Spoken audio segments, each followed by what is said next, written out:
ናይዚ ምድር ሰላም ካብ አዲስ አበባ ካብ ሕብረት አፍሪካ ካብ አሜሪካ ንክመጽእ እናጸለኹም ይጥቀመጡ ምክንያቱ ሓቀኛ ሰላም ዝመጽእ ቤትና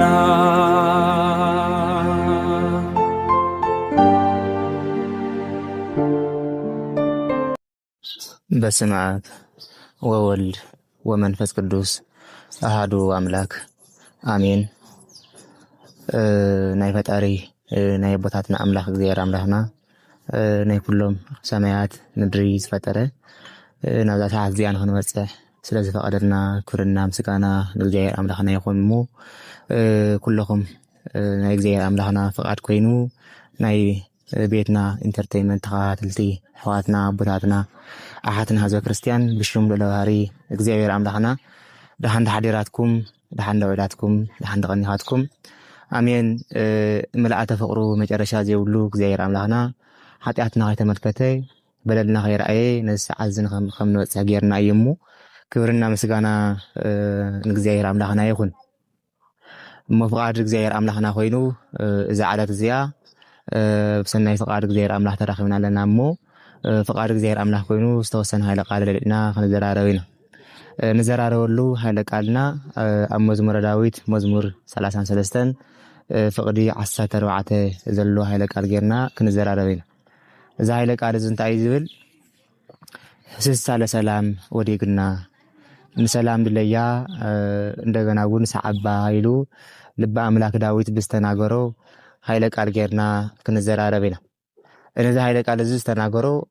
አቦና ልበ አምላክ ዳዊት አቦና ልበ አምላክ ዳዊት አቅዲሙ ካፍተም ህይወቶም ኣብ ናይ ሕርሻ ህይወት ዝመሓደሩ ዝነበረው እንደገና ድማ ናይ ጓስነት ህይወት ዝነበሮም አቦታት ሓደ እዩ ልበ አምላክ ዳዊት። ልበ አምላክ ዳዊት ካሊእ ነገር እውን ካብ ናይ ጓስነት ህይወት መፂኡ እንስሳ ዝሕሉ ዝነበረ ኣባጊዕ ዝሕሉ ዝነበረ ድሒሩ ድማ ሰባት ንምሕላው ሰባት ንምጉሳይ ናብ ህዝቢ እስራኤል ብንግስነት ዝተለዓለ ብንግስነት ተፀውዐ አቦ ነይሩ አቦና ልበ አምላክ ዳዊት። እዚ ጥራሕ እውን ኣይኮነን እቲ ዓብይ ቃል ኪዳን ዝተዋሃቦ አቦ አምላክናን መድሓኒናን ኢየሱስ ክርስቶስ ተባሂሉ እውን ተፀውዐ። ወዲ ዳዊት ተቐሊል ስሙ ናይ ጎይታና መድሓኒና ኢየሱስ ክርስቶስ እዩ። እንደገና እውን ወዲ ዳዊት እዩ ክርስቶስ ናይ ዳዊት ናይ ዘርኢ ሓረግ ዘለዎ ናይ ድንግል ማርያም እዩ። ስለዚ ናይ ጎይታና ናይ መድሓኒና ኢየሱስ ክርስቶስ ናይ ልደቱ አቦ ሓጎ ኢልና ኢና ንፅውዖ ዳዊት ማለት። ስለዚ ዳዊት ቅድሚ 1000 ዓመት ኣቢሉ ቅድሚ ልደተ ክርስቶስ ቅድሚ 1000 ዓመት ኣቢሉ ኣብዚ ምድሪ እዚ እስራኤላውያን ዘመሓደረሉ ዝነበረሉ ግዜ ናብ እስራኤል ዝተፀውዐሉ ግዜ ዝደረሶ ወይ ድማ ዝተናገሮ ሃይለ ቃል እዩ። ሃይለ ቃል እዚ ኣብ መዝሙር 33 ቁፅሪ 14 ዝለ ሃይለ ቃል እንታይ ዝብል ሕስሳ ለሰላም ወዲግና ንሰላም ድለያ ሰዓባ እውን ይብል። እዚ ሃይለ ቃል ዝተናገሮ ኣብቲ ንሱ ዝነበረሉ ዘመን ሳኦል ዝበሃል ንጉስ ኣብቲ ዓዲ ንሱ ኣብ እስራኤል ነይሩ። ስለዚ እግዚአብሔር አምላክ ናይ ሳኦል ህይወት ናይ ሳኦል መንፈስ ናይ ሳኦል ንሮ ናይ ሳኦል ንግስነት ስለ ዘይፈተዎ ኣብ ትሕት መነባበሮ ንዝነበረ ንዳዊት ኣምፅኡ ለይ ንግስነት ንዕኡ ኣምፅኡ ለይ ብንግስነት ደረጃ ኢሉ ሸይምዎ ስለ ዝነበረ እግዚአብሔር አምላክ ሳኦል ኣብ ልዕሊ ዳዊት ብምንቀኝነት ተላዒሉ ነይሩ ማለት። ስለዚ እቲ ብምንቀኝነት ተላዒሉ ዝነበረ ሳኦል ንምንታይ ኢኻ ብምንቀኝነት ተላዒልካኒ ኢኻ ንሰላም ድለያ እንደገና እውን ሰዓባ ኣባይን ኣብ መንጎኻን ኣብ መንጎይን ኣብ መንጎኻን ሰላም ይሃሉ ሰላም ይውረድ ሰላም ድሕሪ ሃልዩ ኮይኑ እዚ ዓዲ እዚኣ ሰላም ኮይና ክትቅፅል እያ። ኣብ መንጎይን ኣብ መንጎኻን ሰላም ድሕሪ ዘይሃልዩ ኮይኑ ግን እግዚአብሔር አምላክ ከም ተቀድም ሕዚ ዝገብሮ ዝነበረ ናብ ናይ ግብፂ ባርነት ከም ዘውረደና ቀፂሉ እውን ናብ ናይ ካሊእ ባርነት ከውረደና እዩ። ስለዚ ኣብ መንጎይን ኣብ መንጎኻን ሰላም ይሃልወና ምስዳድ ግደፍ ኣይተሳድደን ኢሉ ልበ አምላክ ዳዊት ንዕኡ ተናጊርዎ። ፍጻሚኡ ግን ልበ አምላክ ዳዊት ዝናገረ ዘሎ እግዚአብሔር አምላክ ሰማያዊ ዝኾነ ሰላም ናብ ዝምድር ዘምፀልና ግዜ ድለዩ ማለት ሰማያዊ ዝኾነ ሰላም ናብ ዝምድር ዘምፀልና ግዜ ንሕና ደቂ ሰባት ደቂ አዳም ኩለና ምስ እግዚአብሔር አምላክ ዝነበረና ሕብረት ተበጢሱ እዩ። ምስ እግዚአብሔር አምላክ ዝነበረና ሰላም ተበጢሱ እዩ። ምስ መላእክት ዝነበረና ሕብረት ኣይነበረን ኣብቲ ግዜ ንሱ። ስለዚ ምስ እግዚአብሔር አምላክ ዝነበረና ሰላም ንኽምለስ ምስ መላእክት ዝነበረና ሰላም ንኽምለስ እዚ ድለዩ እዚ ሰላም ዝደለይዎ እንደገና እውን ምስ ደለኹሞ ምስ ረኸብኩሞ ድማ ሰዓው ወይ ልበ ኣምላክ ዳዊት መሰረቱ ነዚ እዩ ዝናገር ዘሎ ማለት እዩ። መጀመሪኡ ግን ኣቦና ልበ ኣምላክ ዳዊት ዝናገር ዘሎ ቁልፊ ነገራት ክናገር ደልዩ ክልተ ሰላም ኣብ ክልተ መንገድና ንሪኦ ሰማያዊ ሰላም እና ምድራዊ ሰላም ዝበሃል ኢልና ክልተ መቂድና ክንሪኦ ንኽእል ኢና። ሰማያዊ ሰላም ማለት ብጎይታና መድሓኒና ኢየሱስ ክርስቶስ ተሓቀኛ ዘይሓልፍ ሰላም ዝመፅእ ሰላም እዩ። ምድራዊ ሰላም ግን ንግዚኡ መስተዓገሲ ንግዚኡ ኡፊልና ክንቕመጠሉ ወይ ድማ ኣብ ስጋዊ ሂወት ክንነብረሉ ክንቕመጠሉ ንኽእል ሰላም እዩ። ሰማያዊ ሰላም ማለት ምስ እግዚኣብሔር ኣምላኽ ሓደ ምዃን ማለት እዩ። ስለዚ ሰማያዊ ሰላም የብልናን እሞ ንሰላም ድለይዋ ይብል ኣሎ ልበ ኣምላክ ዳዊት። ምክንያቱ ካብ ኣዳም ተፈሊና ጉስቁልና ካብ እግዚኣብሔር ኣምላኽ ተፈሊና ኢና ኣዳም ካብ እግዚኣብሔር ኣምላኽ ተፈሊኡ ጉስቁልና ረኺቡ ስደት ረኺቡ ሰላም ውስኢኑ ሰላም ንድሕር ትስእን ኮንካ ስትጭነቕ ኢኻ። ስለዚ ጭንቀት ዘለና ሰባት ኢና እሞ ንሰላም ድለይዋ ኢሉ ምስ እግዚኣብሔር ኣምላኽ ክዕረቑ ከም ዘለዎም ንእግዚኣብሔር ኣምላኽ ናብዚ ምድሪ እዚ ምፅኣና ክብሉ ከም ዘለዎም ይናገር። እዚ ልበ ኣምላክ ዳዊት ሰላም ሲ እግዚአብሔር ኣምላኽ እዩ ይብል እሞ ፈኑ ብርሃነከ እምኣርያም ብርሃንካ ካብ ኣርያም ለኣኽ ፈኑ እዴከ እምኣርያም እንዳበለ እንደገና ይናገር። ኢድካ ካብ ኣርያም ለኣኸልና እግዚአብሔር ኣምላኽ እዚ ኢድ እዚ ናይ ሰላም ኢድ እዩ። እዚ ብርሃን እዚ ናይ ሰላም ብርሃን እዩ። ስለዚ ሰላም ማለት ድማ ናይ ዕርፍቲ ብርሃን ናይ ዕርፍቲ ኢድ ለኣኸልና እንዳበለ ልበ ኣምላክ ዳዊት እውን ኣብ መዝሙር ይናገር ነይሩ ማለት። ስለዚ ሰማያዊ ዝኾነ ሰላም ንክናገር ደልዩ ከምኡ ኢሉ። ምድራዊ ሰላም ግን ኣብዚ ምድሪ እዚ ሓደ ሰብ ምስ ሓደ ሰብ ሓደ ጉጅለ ምስ ሓደ ጉጅለ ሓደ ብሄር ምስ ሓደ ብሄር ሓደ ዓዲ ምስ ሓደ ዓዲ ሓንቲ ሃገር ምስ ሓንቲ ሃገር ትገብሮ ናይ ዕርቀ ሰላም ማለት። እዚ ዕርቀ ሰላም እዚ ድማ ኣብዚ ምድሪ እዚ ብዘይ ጠሩነት ብዘይ ፅልኢ ብዘይ ዝኾነ ይኹን ናይ ቃላት ምዝርራብ ናይ ቃላት ሕማቕ ዘረባ ምዝርራብ ንክንነብር ይገብረና ማለት። ስለዚ ኣብዚ ምድሪ እዚ እውን ሰላም ድለዩ ብሰላም ክትነብሩ ነገር ግን ቅድሚኡ ክደልይዎ ዝግበአኩም ዝብል ዘሎ ልበ ኣምላክ ዳዊት ሰማያዊ ሰላም ኢየሱስ ክርስቶስ ናብ ሂወትኩም ክመፅእ ድለይዎ ሰማያዊ ዝኾነ እግዚኣብሔር ኣምላኽ ናብ ሂወትና ክመፅእ ድለይዎ ይብል ልበ ኣምላክ። ነዚ ኣቐድመ ኣንቢሉ ክናገር ከሎ እንታይ ዝብል ሲ ካብ ቁጥሪ 11 ጀሚሩ ንዑ ደቂየ ወስምዑኒ ደቀይ ናባይ ንዕሞ ስምዑኒ ይብል። ፈሪሃ እግዚኣብሔር መሃርክሙ ናይ እግዚኣብሔር ኣምላኽ ፍርሓት ከመይ ከም ዝኾነ ክመረኩም ናባይ ንዑ። ሰላም ዝርከብ ሲ ስኢልካ ኣይኮነን። ሰማያዊ ሰላም ኢየሱስ ክርስቶስ ናብ ሂወትኩም ክኣቱ እንድሕር ዳ ኮንካ ግን ብዛዕባ ርእዩ ስኢልካ ኣይኮነን ዝኣቱ። ምድራዊ ሰላም ክመፀልኩም እንድሕር ዳ ደልዮም ኮይንኩም ስኢልካ ኣይኮነን ዝመፅእ ከመይ ከም ዝኾነ ናባይ ንዑ ክመረኩም ኣንቱም ደቀይ ይብል ልበ ኣምላክ ዳዊት። ፈሪሃ እግዚኣብሔር መሃርክሙ ናይ እግዚኣብሔር ኣምላኽ ፍርሓት ክመረኩም ናባይ ንዑ። ምክንያቱ ሲ ኣቦና ልበ ኣምላክ ዳዊት ናይ መጀመርያ ጥበብ እንታይ ምዃኑ ይፈልጥ። ናይ መጀመርያ ጥበብ እንታይ እዩ ተልና ሲ ጥበብ ማለት ብልሓተኛ ምዃን ማለት ብልሓተኛ ምዃን ማለት ድማ ጥበበኛ ዝበሃል እግዚኣብሔር ኣምላኽ እዩ። ስለዚ እቲ ጥበበኛ ዝበሃል እግዚኣብሔር ኣምላኽ ድማ ካብቲ ጥበብ ዝተወሰነ ጥበብ ክበካ ከሎ ንእግዚኣብሔር ምፍላጥ ከም ዝኾነ ልበ ኣምላክ ዳዊት ይነግረና። ስለዚ ፈሪሃ እግዚኣብሔር መሃርክሙ ፍርሓት እግዚኣብሔር ኣምላኽ ሲ ጥበብ እዩ ሓደ ጥበብ እዩ። ስለዚ ፍርሓት እግዚኣብሔር ኣምላኽ ኣብ ሰውነትና ከመይ ከም ዝሓድር ናባይ ንዑ ክምህረኩም ይብል ልበ ኣምላክ። እዚ እውን ሎሚ ቤተክርስትያን ከምዚ ኢላ ተምህር ቤተክርስትያን ሎሚ ናባይ ንዕሞ ፍርሓት እግዚኣብሔር ክምህረኩም ድፍረት አንቱም ኣብ ልቦናኹም ትዕቢትን ምንቀኝነትን ዘለኩም ሰባት ፍርሓት እግዚኣብሔር ክምህረኩም ናባይ ንዑ። ምናልባት ሰብ ንሰብ ርእዩ ዝፈርሕ ካው ኮነ ሰብ ንእግዚኣብሔር ኣምላኽ ርእዩ ዘይፈርሕ ንምንታይ ዝብል ጥያቄ ከዓ ይፈጥረልካ ማለት። ስለዚ ሰብ ሓጢኣት ክሰርሕ ከሎ ንሰብ ርእዩ ይፈርሕ እዩ። ሰብ ናብ ክፋእ ክኸድ ከሎ ንሰብ ርእዩ ይፈርሕ እዩ። ነገር ግን ሰብ እግዚኣብሔር ክርእየኒ እዩ ግን ኣይብልን። ስለዚ ሰብ ርእዩ ዘይፈርሕ ልቦና እግዚኣብሔር ርእዩ ግን ዝፈርሕ ልቦና ተኾነ ንኽልትዩ ንሰብን እግዚኣብሔር ኣምላኽ ዝፈርሕ ልቦና ክህበኩም ወይ ድማ ክፈጥረልኩም ናባይ ንዑ እዩ ዝብል ልበ ኣምላክ ዳዊት። መኑ ትምንየኩም ዘይፈቅድ ሃይወ ካባኻትኩም እቲ ክድሕን ዝደልስ መን እዩ? መኑ ትምንየኩም ዘይፈቅድ ሃይወ እቲ ክድሕን ዝደሊ እቲ ድሕነት ክረክብ ዝደሊ ካባኻትኩም ካብ ማእኸልኩም መን እዩ ይብል። እዚ ማለት ሰላማዊ ዝኾነ ኣካል ሰላማዊ ዝኾነ ጎይታና ኣምላኽና መድሓኒና ኢየሱስ ክርስቶስ ናብ ሂወቱ ክኣቱ ዝደሊ ሰብ መን እዩ ይብል። እንደገና ኣብዚ ምድሪ እዚ ብሂወተ ስጋ ብሂወተ ነፍሲ ንብዙሕ ዘመናት ክፀንሕ ዝደሊ ካብ ማእኸልኩም ከመን እዩ? ብነፍስን ብስጋን ዘለኣለማዊ ድሕነት ክረክብ ዝደሊ ሰብ ካብ ማእኸልኩም መን እዩ ይብል። ወይ ኣፈቅር ይርኣይ መዋእለ ሰናያተ ካብ ማእኸልኩም ፅቡቓት ዘመናት ክርኢ ዝደሊ ሰብ መን እዩ? እግዚአብሔር ኣምላኽ ብንጽህና ብቅድስና ዝምለኸሉ ዘመን ክርኢ ዝደሊ ሰብ መን እዩ ካብ ማእኸልኩም? እግዚአብሔር ኣምላኽ ብዘይካ ምልኾ ጣዖት ዝምለኸሉ ንሕና ብሰላም ወፂና ብሰላም እናኣትወሉ ዘመን ብሰላም ወፂኹም ብሰላም ክኣትወሉ ትኽእሉ ዘመን ብሰላም ወፂኡ ብሰላም ክኣትወሉ ዝኽእል ዘመን ክርኢ ዝደሊ ሰብስ መን እዩ ካብ ማእኸልኩም ኢሉ ኣቦና ልበ ኣምላክ ዳዊት ይናገር። ምናልባት ሕዚ ብሰላም ወፂና ብሰላም እናኣትወሉ ግዜ ዝናፈቐና ዘመን ዘለናሉ ግዜ ኢና። ዘለዓለማዊ ዝኾነ ድሕነት ዘለዓለማዊ ዝኾነ ሂወት ኣብ ሂወትናሲ ከመይ ክኣቱ ይኽእል ኢልና ንጭነቕ ዘለና ሰባት ኢና። ስለዚ ካብኻትኩም ምስት ዘለዓለማዊ ዝኾነ ድሕነት ክረክብ ደሊ ሰብ መን እዩ ይብል። እንደገና እግዚአብሔር ብንጽህና ዝምለኸሉ ሎሚ እግዚአብሔር አምላክ ብንጽህና ይምለኸለ ዳናን ሎሚ እግዚአብሔር ብንጽህና ዝምለኸሉ ዘመን አይኮነ። ብንጽህና ዝምለኸሉ ዘመን ማለት እኮ ሰብ ካም ለኸጣወር ነጣ ኸውን ከለ እቲ ካህን እቲ ጳጳስ እቲ ዓለም እቲ ምእመን ብሙሉኡ ንእግዚአብሔር አምላክ ቀዲሙ ቅድሚ እግዚአብሔር አምላክ ዝኸውን ነገር የለን ኢሉ ኣብ ቅድሚ እግዚአብሔር አምላክ ኩሉ ነገር ኮንቶ ገይሩ ንእግዚአብሔር አምላክ ብንጽህና ከመልኽ ከለ እዩ መኑ እትምንየክሙ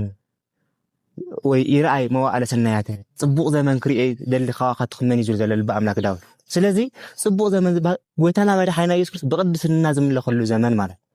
ልዕሊ ክርስቶስ ዝኸውን ነገር የለን ኢልና እናኣምነሉ ዘመን። ስለዚህ ሕዝታይኒ ልዕሊ ክርስቶስ ገንዘብ ኢና ንኣምን፣ ልዕሊ ክርስቶስ ክብሪ ኢና ንኣምን፣ ልዕሊ ክርስቶስ ዝና ኢና ንኣምን፣ ልዕሊ ክርስቶስ ሽመት ስልጣን ኢና ንኣምን። ነፍቲ ግዜ እዚ ማለት ካብ መጀመሪኡ ካብ ቤተ ክህነቱ ካብ ዓለሙ ካብ ምእመኑ ካብ ኩሉ ኣካል ካብ ናይ እግዚአብሔር አምላክ ቤት ዝወጣና ሰባት ምዃንና በዚና ንርዳእ። ስለዚህ ጽቡቕ ዝኾነ ዘመን ክትርኢ እንድሕር ዳ ኮይንካሲ እግዚአብሔር ዝምለኸሉ ዘመን መጀመርያ ድለ ንስኻ ክትድሕር እንድሕር ዳ ኮይንካ እግዚአብሔር ናይ ድሕነት ህይወት ናኻ ከእቱ እንድሕር ዳ ኮይኑ ሰላሙ እግዚአብሔር አምላክ ናኻ ክልኽ እንድሕር ዳ ኮይኑ እግዚአብሔር ዝምለኸሉ ዘመን ክትናፈቕ ክትክእል ኣለካ። ንሕና ንምልኽ ዘለና ሎሚ ገንዘብ ኢና ንምልኽ ዘለና። ሰብ ተኣሲሩ ሎሚ ገንዘብ እምበር እግዚአብሔር ክበፅሐለ እዩ ይብለካ። ሰብ ተኣሲሩ ሎሚ ሓደ በዓል ስልጣን ኣቡኡ ኣኩኡ ቤተሰቡ ክበፅሐለ እምበር እግዚአብሔር ክበፅሐለ ዝብል ኣካል የለን። ስለዚ እግዚአብሔር አምላክ ኣብ ፀበባይ ኣብ ጭንቀይ ክበፅሐለ እዩ ዝብል ትውልዲ ክፈጠር ክኽእል ኣለዎ መጀመርያ። እዚ ንሕር ዘይተፈጢሩ ኮይኑ እግዚአብሔር አምላክ ናብዚ ምድሪ ሰላም ዘይከምፅእ እውን ይኽእል። ካብ ሕዝን ከሰላም ግን ዘይክንርኢ ንኽእል እዩ። ምክንያቱ ንእግዚአብሔር አምላክ ብንጽህና እስካብ ዘይምለኽናዮ ድረስ ማለት እስራኤላውያን ኣብ ዕድሚኦም ኣብ ዘመኖም ሙሉእ ከም እስራኤል ዝተወሳቆለ ከም እስራኤል ዝተበተነ ህዝቢ የለን። ካልእ ይትረፍ ንክርስቶስ ምስ ተቐልዎ ድሕሪ 40 ዓመት እስራኤል ከም ሃገር ናብ ዓለም ሙሉእ ዝተወቲኖም ናብ ዓለም ሙሉእ ጠፊኦም ኣብ መላእ ዓለም ንልዕሊ 1500 ዓመት ዝኣክል ተወቲኖም ዝተቐመጡ ቦታት ሰባት እዮም ነይሮም እስራኤል። ንምንታይ? እግዚአብሔር አምላክ ብንጽህና ዘምልኽዎ ሰባት ይነበሩ። ካልእ ይትረፍ እኳስ ክርስቶስ ናብ ዝምድር ዝመጽኡ ንዓለም ንብድሓን ክመጽእ ከሎሲ ልክዕ ኣብ መስቀል ኣብ መልዕልተ መስቀል ሽፍታ ኢኻ ኢሎም ዝሰቐሉ ሰባት እውን ነይሮም። ንሱ ምናልባት ክርስቶስ ኣብቲ ግዜ ንሱ ኮይኑ እዩ እስራኤላውያን ሰቂሎም ሎሚ ኣብ ናትና ኣመንቲ ኣብ ንበሃል ሰባት ኣብ ክርስትና ዘለዎ ዓዲ ኣብዛ ዓዲ ዝተዝውለድ ነይሩ እኳስ ንሕና እንታይ ጌርና ምሰቐልና ነርና ካልእ ጉዳይ። ስለዚ ንክርስቶስ ብንጽህና ንምልኸሉ ዘመን ድሕር ዳ መጽኡ ኮይኑ እግዚአብሔር አምላክ ሰላም ናብ ዝምድር ክልእ ኾይ። ስለዚ ካብኻትኩም ክድሕን ዝደሊ ሰብ ድሕር ሃልዩ ኮይኑ ካብኻትኩም ድማ ጽቡቕ ዘመን ክርኢ ዝደሊ ሰብ ድሕር ሃልዩ ኮይኑ እዚ ይግበር እዩ ልበ ኣምላክ ዳዊት። ክላእ ልሳነከ እምእኩይ ልሳንካ ካብ ክፉእ ነገር ግታ እዩ ይብል። እምበኣርከስ እግዚአብሔር ጽቡቕ ነገር ናብ ዝምድር ዝኽልእ ድሕር ዳ ኮይኑ ክላእ ልሳነከ እምእኩይ ልሳንካ ካብ ክፉእ ነገር ከልክሎ። ልሳንካ ካብ ክፉእ ነገር ከልክሎ ማለት እዚ መናፍቕ ጳጳስ ዓላዊ ንጉስ ኣብ ዘይመፀሉ ግዜ ነገር ግን ንስኻ ንዕኦም ብስልጣን ካብ ኢድካ ሓይስካ ከተወርደሎም ኣብ ዘይትኽእለሉ ግዜ ጳጳስ እንዳሓመኻ ንጉስ እንዳሓመኻ ይትወዓል። ምክንያቱ ነዞም ሰባት እዚኣቶም እግዚአብሔር ኣለዎም እሞ ኣምላከ ዳዊት ናይ ሳኦል ንጉስ ዝኾነ እግዚአብሔር አምላክ ንሳኦል ካብ ንጉስነቱ ዘውረደ ንዳዊት ድማ ናብ ንጉስነት ዘምጽእ እግዚአብሔር አምላክ ንጉስ ክልውጥ ኣይኽእልን። ስለዚ ንምንታይ ኢኻ ንስኻ ንጉስ እንዳሓመኻ ትውዕል? ንጉስ ካብ ምሕማይ ተኸልከል ይብል ልበ ኣምላክ ዳዊት ክናገር እንከሎ። ካልእ ድማ ጳጳስ ካብ ምሕማይ ተኸልከል ክላእ ልሳነከ እምእኩይ ጳጳሳት ካብ ምሕማይ ካህናት ሊቃውንቲ ካብ ምሕማይ ካብዚ ነገር እዚ ልገስ ይብል ልበ ኣምላክ ዳዊት። ምክንያቱ ሕዚ ሂወትካ እንዳወረደ ክትከድ ከለኻ ትሪኦ ከለኻ ካብ እግዚአብሔር እናተፈለኻ ክትከድ ከለኻ መጀመርያ ልሳንካ እንዳኸፈአ ዝኸይ ልሳንካ እንዳኸፈአ ዝኸይ ንሰባት ክትጸርፍ ንሰባት ከተተሓት ትምኩር እንደገና ድማ ንካህናት ሊቃውንቲ ንጳጳሳት ድማ ከተዋርድ ኢኻ ትምኩር። ሽሞቶም እግዚአብሔር አምላክ ዝሃቦም ሽሞቶም ንስኻ ከተዋርዶ ትምኩር። እግዚአብሔር አምላክ ዝሃቦ ቃል ኪዳን እግዚአብሔር አምላክ ዝሃቦም ስልጣን እግዚአብሔር አምላክ ካልዕሎም ይኽእልን ነቶም ካህናት ዝቀሰፈ ንካህናት ዘጥፍ እግዚአብሔር አምላክ ከጥፍ ይኽእልን ስለዚ ኣብ ልዕሊ ካህናት ኣብ ልዕሊ ጳጳሳት ስልሳንካ ግቱ ይኹን ይከልከል ምክንያቱ ናይ ባዕልካ ልሳን ክፉእ ካብ መንጋድ ሕዳ ከልኪልካ ኮይንካ ነዛ ዓለም እዚኣ ሰላም ክተወርደላ ትኽእል ኢኻ እሞ ይብል ልበ ኣምላክ ዳዊት ተጋስም እኮ ግበር ሰናየ ይብል ትሕት ኢሉ ወሪድ ነገና ጽቡቕ ነገር ግበር ሕማቅ ድማ ይትግበር ካብ ሕማቅ ነገር ረሓቅ ማለት ወይታና መድሓኒና ኢየሱስ ክርስቶስ አካላዊ ቃል ኢየሱስ ክርስቶስ ወልደ እግዚአብሔር ወልደ ማርያም ንምባል ቸኩል ወልደ ማርያም ወልደ እግዚአብሔር አምላክ ንምባል ንምምስካር ቁልጥፍ ኩን ተጋስም እኮ ኢየሱስ ክርስቶስ ሩቅ ብእሲ እዩ ንምባል ግን ኣይትሸኩል ብስሩ ኢየሱስ ክርስቶስ ንምባል ኢየሱስ ክርስቶስ ሩቅ ብእሲ እዩ ግን ኣይትበል ምክንያቱ ወይታና መድሓኒና ኢየሱስ ክርስቶስ ወልደ ማርያም ኢልካ ጥራሕ ትጎድፎ ኣይኮነን ወልደ ማርያም ወልደ እግዚአብሔር አምላክ ኢልካ መልእኻ የትኸይድ እዩ ክርስቶስ ማለት ስለዚ ክርስቶስ ማለት ንክልተ አካላት ና ሓደ አካል ምስ መጽ ንክልተ ስማት ና ሓንቲ ስም ምስ መጽ ተዋሃቦ ስም እዩ ክርስቶስ ኢየሱስ ክርስቶስ ማለት ኢየሱስ ይናጎን ጠጠወይኑ ክርስቶስ ይናጎን ጠጠወይኑ ኢየሱስ ክርስቶስ ይናል ኢየሱስ ማለት መድኃኒት ማለት ክርስቶስ ማለት ክቡር ማለት ስለዚ ዝኸበረ መድኃኒት እዩ ክርስቶስ ማለት ዝኸበረስ መድኃኒት እዩ ክርስቶስ ማለት ስለዚ ኢየሱስ ክርስቶስ ይልካ ወልደ ማርያም ወልደ እግዚአብሔር አምላክ በል ኢየሱስ ክርስቶስ ግን ዕሩቅ ብእሲ እዩ ኣይትወሎ ምክንያቱ ከም አርዮስ ከም ንስጥሮስ ካብ ዝምድዝ ዝተወገዝካ ካብ ማህበረ መላእክት ካብ ማህበረ እግዚአብሔር ዝተወገዝካ ሰብ ክትኸውን ኢኻሙ ስለዚ ካብ ናይ እግዚአብሔር አምላክ ድሕነ ዝተወገዝካ ሰብ ምእንታ ከይትኸውን ወልደ እግዚአብሔር አምላክ ወልደ ማርያም ኢልካ ንምእማን ቸኩል ኢሉ እንደገና ይናገር እዚ ሁሉ ምስ ገበርካ ስም እንታይ ይብል ልበ አምላክ ዳዊት ተጋስም እኮ ግበር ሰናይ ምስ በለሲ ካብ ኩሉ ነገር ምስ ገበርካ ህምስሳለ ሰላም ወዲግና እምባርከስ ልሳንካ ከክፎ ነገር ከልኪልካ ይእኻ በመጀመሪያ ደረጃ ግን እምነት ጌርካ ኢኻ ንእምነት እስ ቀዳማይ ተኣማናይ ኮይንካ ኢኻ ንእግዚአብሔር አምላክ ኣሚንካ ኢኻ ስለዚ ድሕሪኡ ህምስሳለ ሰላም ወዲግና ንሰላም ድለያ ሰዓባውን ኢሉ ይናገር ልበ አምላክ ዳዊት ሰላም ዝበሃል ዘሎ ጎይታና መድሓኒና ኢየሱስ ክርስቶስ እዩ ነዚ እዩ ሐዋርያ ቅዱስ ጳውሎስ ኣብ መልእኽቱ ኣብ ኤፌሶን ኣብ ዝለኣኸሉ ዘሎ ምዕራፍ 2 ቁጥሪ 14 ንሕዳና ኢና ኮይናሲ ውእቱ ሰላምነ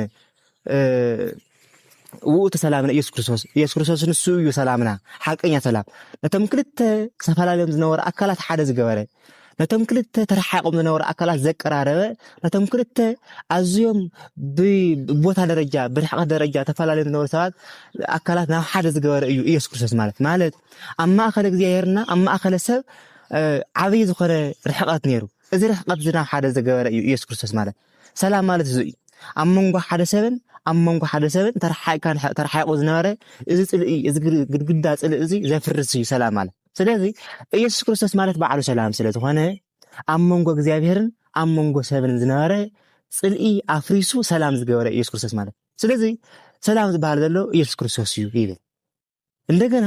እዚ ሰላም እዚ ኣብ መንጎ ማህበረ መላእክትን ኣብ መንጎ ደቂ ሰባትን ዝነበረ ኣፈላላይ ናብ ሓደ ዘምጽእ እዩ ደቂ ሰባት ምስ መላእክት ኮይኖም ብሓባር ከምዝውኑ ከም ዘለዎም ዝገበረ ኢየሱስ ክርስቶስ ማለት ደቂ ሰባት ልዕሊ መላእክት እኳ ስልጣን ዝሃበ ኢየሱስ ክርስቶስ ማለት እዚ ኢየሱስ ክርስቶስ ማለት ናብ ሓቀኛ ኣመናዊ ዝኾነ ሰላም ስለዚ ነዚ ሓቀኛ ዝኾነ ኣመናዊ ዝኾነ ዘለዓለማዊ ዝኾነ ሰላም ደለይዎ እዩ ልበ አምላክ ዳዊት ነዚ ሓቀኛ ዝኾነ ሰላም ናይ ዝምድር ሰላም ዝሓልፍ ሰላም ንግዜያዊ መስተዓገስ ዝኸውን ልክዕ ካብ ናይ ፋርማስ መድሓኒት ሰላም ናይ ዝምድር ሰላም ኣይኮነን ዝድለ ታይዳ መጀመርያ ኣመናዊ ዝኾነ ሰላም ኢየሱስ ክርስቶስ ክድለ ክኸለከለ ኢየሱስ ክርስቶስ ናብ ህይወትና ንሕርአት ኮይኑ ሰላም ይህልወና ኢየሱስ ክርስቶስ ናብ ህይወትና ንሕርአት ኮይኑ ሓዳርና ሰላም ይኸውን ገንዘብና ዝተባረኸ ይኸውን ዝወለድናዮም ውላዳ ዝተባረኹ ገሊኦም ጳጳሳት ገሊኦም ካህናት ገሊኦም ሊቃውንቲ ቤተክርስቲያን ገሊኦም ድማ ነገስታት ንዓዲ ዘመሓድሩ ሰባት ይኾኑ ምክንያቱ ኢየሱስ ክርስቶስ ኣብዚ ሓዳር እዚ ኢዱ እዩ ስለዚ ኢየሱስ ክርስቶስ እዚ ሰላም ዘ ህይወትኩም ከኣቱ ድለይዎ እዩ ዝደለ ልበ አምላክ ዳዊት ማለት ብኻልእ ደረጃ ናይዚ ምድር ሰላም ድለይዎ ናይዚ ምድር ሰላም ከመይ ዝድለ ንሕልና ኮይናሲ ንመጀመርያ ግዜ ትሕትና ክትገዝእ ክትኽእል ኣለካ ሓደ ሰብ ምስ ሓደ ሰብ ትሕትና ገዝኡ ኣብ ህይወቱ መጀመርያ ሰላም ክገብር ክኽእል ኣለዎ ሰብ ሃገር ሰላም ክትኸውን ድሕር ደኣ ኮይና ዓለም ሰላም ድሕር ደኣ ትኸውን ኮይና ሓደ ሰብ ንባዕሉ ሰላም ክኾን ኣለዎ መጀመርያ ከመይ እቲ ሰብ እዚ ምስ እግዚአብሔር ኣምላኽ ርክብ ክህልዎ ክኽእል ኣለዎ እግዚአብሔር ኣብ ውሽጡ ሰላም ዘይፈጠረሉ ሰብ ድሕር ደኣ ኮይኑ ኣብ ውሽጡ ቤቱ ኣብ ውሽጡ ገዝኡ ሰላም ዘይብሉ ሰብ ከመይ ገይሩ ሃገር ሰላም ክገብር ይኽእል ስለዚ ኣብ ውሽጢ ገዛ ኣብ ውሽጢ ሓንቲ ምድሪ ቤት እያ ትፍጠር ሓንቲ ሰላም ኣብ ውሽጢ ሓንቲ ኣካል እያ ትፍጠር ሓንቲ ሰላም ስለዚ ሰላም ድለዩ ኢሉ ልበ ኣምላክ ዳዊት ዝናገረና ዘለውን ናብ ውሽጢ ሰውነትኩም ሰላም ኢየሱስ ክርስቶስ ይእቶ ይለና ኣሎ ማለት ከመይ ዝኣቱ ንሕዳይና ኮይና ግን ኢየሱስ ክርስቶስ ንጹህ ኣምላኽ ንጹህ ብምዃን ድማ ኣብ ንጹህ ይሓድር ዝኽእል ማለት ስለዚህ ከመይ ገና ንጹሃን ክንከውን ንኽእል ንብል ኣብ ማቴዎስ ወንጌል ምዕራፍ 8 ዘለሃለ ቃል ሕዳርና ኮይና እንታይ ይመስለኩም ሓደ መንእሰይ መፂኡ ጎይታይ ኣነ ንስኻው ዝሓደርካዮ ክሓደር ኣብ ዝበዓልካዮ ግን ክውዕል ይደሊ እየ ኢሉ ጠይቕዎ ንክርስቶስ ክርስቶስ ግን እንታይ መልስዎ መስለኩም ንሕነት ሰብስ ለቆናፅልኒ ግበውበሙ ናይዚ ምድሪ ዝበኻሩ መሕደር ኣለወን ወላ ኣዕዋፍ ሰማይ መሕደር በሙ ናይዚ ሰማይ ኣዕዋፍ ግን መሕደሪ መፅለሊ ዝኾነ ቦታ ኣለወን ለወልደ እጓል እመሕያውስተ ኣልወት ያሰምክ ርእሶ ንወዲ ሰብ ንኢየሱስ ክርስቶስ ግና ርእሱ ዘፅልለሉ ቦታ እኳስ የወልድ ኢሉ ተናገርዎ ማለት ቦታ መሕደር ዝበሃል ዘሎ እዚ መሕደር ዝበሃል ዘሎ ልቢ ናይ ደቂ ሰባት እዩ ልቢ ናይ ደቂ ሰባት ድማ ንስኻ ናባይ ሕደር ናብ ህይወተይ እቶ ህይወተይ ባርከለይ ሓዳረይ ባርከለይ ገዛይ ባርከለይ ኢልካ ንዓይ ትጥይቐኒ ዘለኻሲ ህይወትካ ናይ መን መሕደር ድኒሄ ነቲ ብቦኻርያ ዝምሰል ዘሎ ዲያውሎስ መሕደር እኒሄው ምክንያቱ ዲያውሎስ ብቦኻርያ ይምሰል እዩ ቦኻርያ ተንኮለኛ እዩ ኣብ በረኻ ይድቅስ እሞ ኣባግዕ ናብኡ ክሳብ ዝኣተዋ ይድቅስ ከም ዝሞተ ድሕሪ ድማ ሓንቲ በጊዕ ናብቲ ቦታ ንሱ ምሳኣተወት ነጢሩ ኢና ነታ ቦኻርያ ነታ በጊዕ ንሳ ዝሕዛ ማለት ስለዚ ልክዕ ከምኡ ኣፅቂጡ ነገር ግን ሰባት ንምስትሓዝ ዘይድቅስ ዲያውሎስ ኣብ ልብኻ ሰፈር እኒሄዎ ኣብ ልብኻ ቦታ እኒሄዎ እንተስ ናይ ትዕቢት መንፈስ ድዩ እንተስ ናይ ጥንቁልና መንፈስ ድዩ ናይ ኣምልኾ ጣዖት መንፈስ ድዩ ናይ ዝሙት መንፈስ ድዩ እዚ መንፈስ እዚ ኣብ ልቦናኻ እኒሄ ዲያውሎስ በዚ መንፈስ እዚ ይፃወተካ ኣሎ ንዲያውሎስ መሕደር እኒሄካ ንዓይኑ ወዲ ሰብ ንኢየሱስ ክርስቶስ ሰላማዊ ዝኾነ ኣካል ናብ ኣካልካ ናብ ልቦናኻ ንኽኣቱ ግን በበይናይ ቦታ ገይረ ክኣቱ ኢሉ ልበ ኣምላክ ዳዊት ይናገር ስለዚ መጀመርያ ንሕና ንኢየሱስ ክርስቶስ ንሕዳእ ናብ ልቦናና ክነእትዎ ኮይና ልቦናና ክነፅህ ክኽእል ኣሎ ልቦናና ክነፅህ ክኽእል ኣሎ ካብ ኣምልኾ ጣዖት ካብ ጥንቁልና መንፈስ ሎም እኮ ትድነቕ ዘለካ ነገር ታይልኒ ሰብ ኣምልኾ ጣዖት ኣይምልኽን ይብል ገንዘብ ልዕሊ እግዚኣብሔር ኣምላኽ ኣይተረኣየ ገንዘብ ኣብ ልቦናና ልዕሊ እግዚኣብሔር ኣምላኽ ቦታ የውልን ሎሚ ኣምልኾ ጣዖት የብልናን ናብ ጣዖት ናብ ጠንቆልቲ ህይወት ናብ ጠንቆልቲ ኣይንኸድን እግዚኣብሔር ኣምላኽ ዝፀልኦ ነገር ኣይንገብርን እዚ እኮ ሕማቕ ነገር ቆና ኣብ ማእኸልኩም ኣብ ልቦናኹም ምስ ቦኻሩ ኣዕዋፍ ሰማይ ኣለዉ ከም ኣዕዋፍ ሰማይ ከም ኣሞራ ሰማይ ዝተመሰለ ዲያውሎስ ኣብ ልቦናኹም መልሱ ዘሎ እግዚኣብሔር ኣምላኽ ስነዙ እዩ ስለዚ ሰብ ሎም እኳስ ካልእ ትረፍ ሕቑዒ ሕሚምዎስ ናብ ጠንቋል እኮ እዩ ዝኸይድ ሓንቲ ሰበይቲ ስዋ ተባላሽዋ እንድሕር ደኣ ኮይኑስ ብቆሎ እገለ ወሲዳቶ እገለ እያ ከምዚ ገይራትኒ ኢላ ናብ ጠንቋል ደኾነት ኢና ትኸይድ ስለዚ እዚ ህይወት ብምሉእ ካብ ልቦናና ንሕዳእ ዘይጥፊናዮ ኮይና እግዚኣብሔር ኣምላኽ ናብ ህይወትና ሰላም እየምፅን እግዚኣብሔር ኣምላኽ ናብ ህይወትና ዝኣተወሉ ግዜ ግን እሙንን ሰላም ኢና ንረክብ እግዚኣብሔር ኣምላኽ ኣብ ህይወትና እንድሕር ኣትዩ ኮይኑ ዝበላዕናዮ እንጀራ ብሩኽ ይኸውን ዝወለድናዮም ሰባት ብሩኻን ይኾኑ ንነብሮ ናብራ ብሩኽ ይኸውን ሎሚ በልዕና ከምዘይ በላዕና ንኸውን ዘለና እኮ እግዚኣብሔር ኣምላኽ ኣብ ማእኸልና ስለ ዘየለ ሎሚ እንዳነበርና ከምዘይ ነበርና ንኸውን ዘለና እኮ እግዚኣብሔር ኣምላኽ ኣብ ማእኸልና ስለ ዘየለ ምድራውያን ጥራሕ ስለ ዝኾንና ኢና ሰማያውያን እንተንኸውን ነርና ንሕና ናይዚ ምድሪ ነገር ኣይምጭነቕና ነይሩ ኣይምተጨነቕና ነርና ልቦናና ሲ ክልተ ኣይምተኸፈለን ነይሩ በልዕናሲ ከምዘይ በላዕና ዕሾ ኮይኑ መሰልና ነርና ንሕና ማለት ኣብ ውሽጥና ተንኮል ተዘይህሉ ክፋእ ተዘይህሉ ነይሩ ዲያውሎስ ተዘይህሉ ነይሩ ነዚ እንታይ መስለኩም እስቲ ምናልባት ንስኻ ኣብ ውሽጥኻ ሓዘን ዝፍጠር ኣብ ውሽጥኻ ጭንቀት ዝፍጠር እሲ ምድራዊ ምስ ትኸውን ኢኻ ምድራዊ ምስ ትኸውን ጭንቀት ይፍጠር ኩሉ ነገር ሕማቕ ነገር ኣብዚ ምድሪ ሕማቕ ነገር ይፍጠር ንስኻ ድማ ጎስቋል ትኸውን ልቦና ናይ ደቂ ሰባት ልቦና ሰማያዊ ዝኾነ ህይወት ሰማያዊ ዝኾነ ኢየሱስ ክርስቶስ ክሕዝ ከሎ ግን ልቦናኻ ሰማያዊ ዝኾነ ኣካል ድሕር ደኣ እንዳቋሞ ተዝነብር ኮይኑ ግን ናይዚ ምድሪ ነገር ዘጭንቀና ሰባት ኣይኮንና ኣብዚ ምድሪ እዚ ከም ንጠፍእ እንዳሓሰብና ንነብር ሰባት ድሕር ደኣ ኮይና ኣብዚ ምድሪ ሞይትና ካልእ ህይወት ከም ዘለና እንዳሓሰብና ንነብር ሰባት ድሕር ደኣ ኮይና ግን ብሓቂ ናይዚ ምድሪ ነገር ከጭንቀና ኣይኽእል ስለዚ እስኻትኩም እምበኣር ሰላም ንድሕር ደኣ ክመፀልኩም ኮይኑሲ ኢየሱስ ክርስቶስ ኣብ ማእኸልኩም ክኣቱ ክኽእል ኣለዉ ኢየሱስ ክርስቶስ ድሕር ኣትዩ ኮይኑ ድማ ሰላምኩም ክባረኽ እዩ ህይወትኩም ክባረኽ እዩ ኢሉ ልበ ኣምላክ ዳዊት የነገረና እሞ ጎይታና ኣምላኽና መድሓኒና ኢየሱስ ክርስቶስ ናብዚ ምድሪ እዚ ወሪዱ እዩ ሰላም ወሪዱ እዩ ካልኣይ ናብዚ ምድሪ ተሰቂሉ ኣይኮነን ዝወርድ ናብናይ ሕድ ልቦና እዩ እግዚአብሔር አምላክ ዝወረድ እሞ ናብ ሕድ ልቦናና እግዚአብሔር አምላክ የእቲና ነዛ ምድሪ እዚኣ ሰላም ከወርደላ እግዚአብሔር አምላክ ክንልሙኖ ቅዱስ ፈቃዱ ይኹነልና ፍስሳ ለሰላም ወዴግና ይብል ንሰላም ድለያ ሰዓባ እውን ይብል ሰዓባ ብምንታይ ኢና ንሰ ሰላም ይረኸብና ያ ንሕዚ እግዚአብሔር አምላክ ሓቃዊ ዝኾነ ኢየሱስ ክርስቶስ እውን ይረኸብና እዩ ንሕና ብኸመይ ኢና ንረኽቦ ንሕዳ ኢልና ኮይንናስ መጀመርያ ንስሓ ኢና ንኣቱ ጸሊኣ ኃጢአት ክንገብር ክንከለልና መጀመርያ ድሕሪ ድማ ንስሓ ኢና ንኣቱ ንስሓ ምሳኣተና ድማ ናብ ስጋን ደምን ናይ ክርስቶስ ኢና ንኣቱ ሰላም ኢየሱስ ክርስቶስ ሰላም ምዃኑ ክንገልጽ ከሎ ኣብ ዮሐንስ ወንጌል ምዕራፍ 14 ቁጽሪ 27 ዘላ ሃይለ ቃል እንታይ ይብል ሰላመይ ኣሃድግ ለክሙ ሰላመይ ይሓድገወልኩም ይገድፈልኩም ኣለኹ ወሰላም ኣዌ እህወክሙ ናይ ኣቦይ ሰላም ግን ክህበኩም እየ ሰላመይ ክገድፈልኩም እየ ንስኻትኩም ከም ደቂ ምውታት ኣብ ጠርሑ ባይታ ገዲፈኩም ይኸድን ኢሉ ንሃዋርያት ዝተናገሩ ቃል ከም ደቂ ምውታት ኣብ ጥርሑ ዝኾነ ቦታ ኣብ ምድረ በዳ ገዲፈኩም ይኸድን ታይዳ ሰላመይ ክገድፈልኩም እየ ማለት ዘለዓለማዊ ዝኾነ ሰላም ዝህብ ስጋይን ደመይን ክገድፈልኩም እየ ዘለዓለማዊ ዝኾነ ሰላም ዝህብ ዘለዓለማዊ ዝኾነ ድሕነት ዝህብ ዘለዓለማዊ ዝኾነ ህይወት ዝህብ ስጋይን ደመይን ክገድፈልኩም እዩ ዘለዓለም ሓጢአት ናገበርካ ተቐሚጥካስ ኣብ ሓደ መዓልቲ ንስሓ ኣቲኻስ ስጋ ደምን ናይ ክርስቶስ ተቐቢልካ ዘለዓለማዊ ድሕነት ምርካ ልዕሊ ዝፀጋ የለን ኣብ ህይወት ኣብ ኦርቶዶክስ ተዋህዶ ልዕሊ ዝፀጋ የለን ሰብ ንስሓ ከይኣቱ ዝዓብተ ነገር እንታይ እዩ እንደ ሰብ ንስሓ ኣትዩ ቅርዋን ስጋን ደምን ናይ ክርስቶስ ንኸይቕበል ዝዓብተ እንታይ እዩ እንደ ስጋን ደምን ናይ ክርስቶስ እኮ ክልተ እዩ ጥቕሙ ሓደ ሰላም ይበና ምድራዊ ሰላም ካልኣይ ነገር ግን ሰላም ሰማያዊ ዝኾነ ሰላም እዩ ዝበና ሰማያዊ ዝኾነ ዕረፍቲ እዩ ዝበና ስጋን ደምን ናይ ክርስቶስ ናይ ስላሴ ውልድነት ንረጋግፀሉ እዩ ስጋን ደምን ናይ ክርስቶስ ማለት ካብ ጥምቀት ቀፅሉ ስለዚ ስጋን ደምን ናይ ክርስቶስ ይገድፈልኩም ኣለኹም ማለት ነዚ እንዳበላዕኹም ንስኻትኩም ዝሓልፍ ምግቢ ይኮንኩን ዝገድፈልኩም ዘለኹም ዘይሓልፍ ምግቢ ናይዚ ምድሪ እዚ ይገድፈልኩም ኣለኹም ንዕኡ በሊዕኹም ሰማያዊ ዝኾነ ህይወት ንወሩ ካሊእ ሰላም ዝበሃል ዘሎ ኢየሱስ ክርስቶስ ዝብል ሰላም ይገድፈልኩም ኣለኹ ኢሉ ክርስቶስ ሕዚ ኣብዚ ምድሪ እዚ ኢየሱስ ክርስቶስ ዝብል ሰላም ኣመናዊ ሰላም ይገድፈልኩም ኣለኹ ማለት ብኢየሱስ ክርስቶስ ብሽም ኢየሱስ ክርስቶስ ፀጉዒና ጽዋዕ ንሕርዳ ጌርና ኮይኑ ብሽም ኢየሱስ ክርስቶስ ፀጉዒና ኣጋንንት ንኽነውፅእ ብሽም ኢየሱስ ክርስቶስ ፀጉዒና ሙታን ንኽነንትስእ ብሽም ኢየሱስ ክርስቶስ ፀጉዒና ለምጻማት ደዌ ዝሓዘም ሰባት ንኽነድሕን ስልጣን ተዋሂቡና ንዓና ንክርስቲያን ካብ ሃዋርያት ደቂቂ ሃዋርያት ንዝኾኑ ሊቃውንቲ ንሃዋርያት ተዋሂቡ እንደገና ደቀ መዛሙርቶም ተዋሂቡ ከምኡ ብወረድ ክሳብ ሕዚ ዘሎ ሃይለ ቃል እቲ ሃይለ ቃል ኢየሱስ ክርስቶስ ዝበሃል ሃይለ ቃል ኢየሱስ ክርስቶስ ዝበሃል ስም እዚ ሰላም እዚ ክገድፈልኩም እዩ ኣይገርመኩም እዚ ሰላም እዚ ክገድፈልኩም እዩ ማለት ኣብ መንጎ እግዚአብሔርን ኣብ መንጎ ደቂ ሰባትን ዝነበረ ጽልኢ ዲያብሎስ ይፈጣሪ እዩ ስለዚ ዲያብሎስ ናይ ጽልኢ መነሻ እዩ ሰላም ዝፈጠረ ድማ ኢየሱስ ክርስቶስ ዝብል ስም ይገድፈልኩም ኣለኹ ኢየሱስ ክርስቶስ ኢልኩም ትጽውዑ ድሕር ደኣ ኮይንኩም እቲ ናይ ጽልኢ መበገሲ ዝኾነ ዲያብሎስ ከባኻትኩም ክርሕቕ እዩ